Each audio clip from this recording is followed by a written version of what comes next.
Właściwie ja się bardzo dobrze czułem, dobrze się przygotowałem dzisiaj mentalnie. Wczoraj panikowałem, a dzisiaj na scenie się tak swobodnie czułem. I właśnie ja się zastanawiam, tak jakby w którym kierunku poszedłem ze swoją interpretacją przez tą swobodę.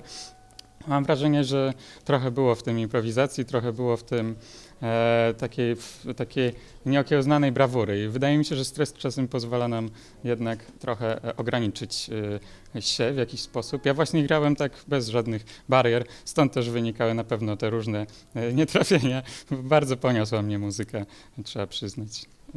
Ze stresem?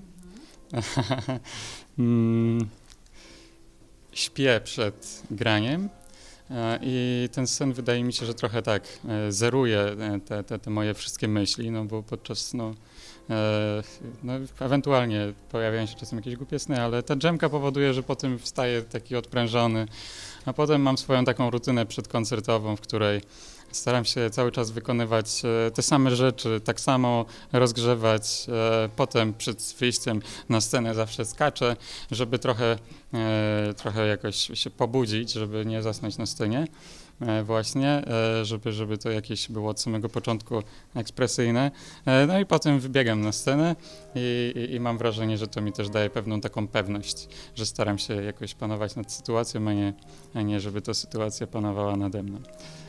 Nie wiem, jeżeli ktoś przyjeżdża i chce ten konkurs zawsze jaką cenę wygrać, bo inaczej właśnie się mu życie zawali, to sobie sam narzucę na siebie presję, moim zdaniem.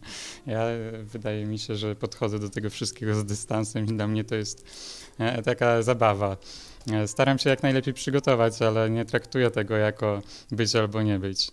Wydaje mi się, że to, że możemy grać tą muzykę i czuć te wszystkie emocje i to tak z pierwszej ręki, bo właściwie my te emocje tworzymy, więc to jest wspaniałe, że jesteśmy je w stanie tworzyć tak, jak tylko nam się podoba i to daje naprawdę tyle satysfakcji, że właśnie samo ćwiczenie i samo granie może być bardzo uzależniające. No właśnie, występy w ogóle zawsze wzbudzają ambiwalentne odczucia, mam wrażenie, no bo zawsze wychodzimy niezadowoleni. Zaraz pewnie będę rozmawiał z profesorem o wszystkich rzeczach, które nie wyszły, także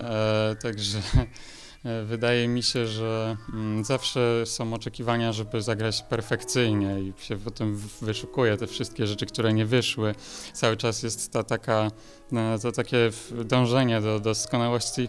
Właśnie ja dzisiaj starałem się trochę zdystansować do tego, bo gdybym przeżywał każdą zahaczoną nutę, to wydaje mi się, że jakoś tak bym się nie otworzył do końca.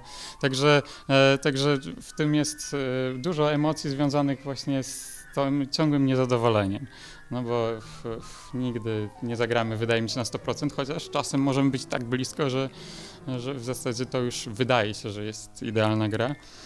No ale właśnie wydaje mi się, że każdy, kto tam stara się ten zawód wykonywać profesjonalnie, to dąży do tego perfekcjonizmu i no jeżeli obsesyjnie jakoś się wyznaczy za wysokie standardy, to można być bardzo sfrustrowanym. No ale to też pomaga właśnie się rozwijać, więc te emocje, ale z drugiej strony to, że my ciągle będziemy niezadowoleni, tak mi się wydaje.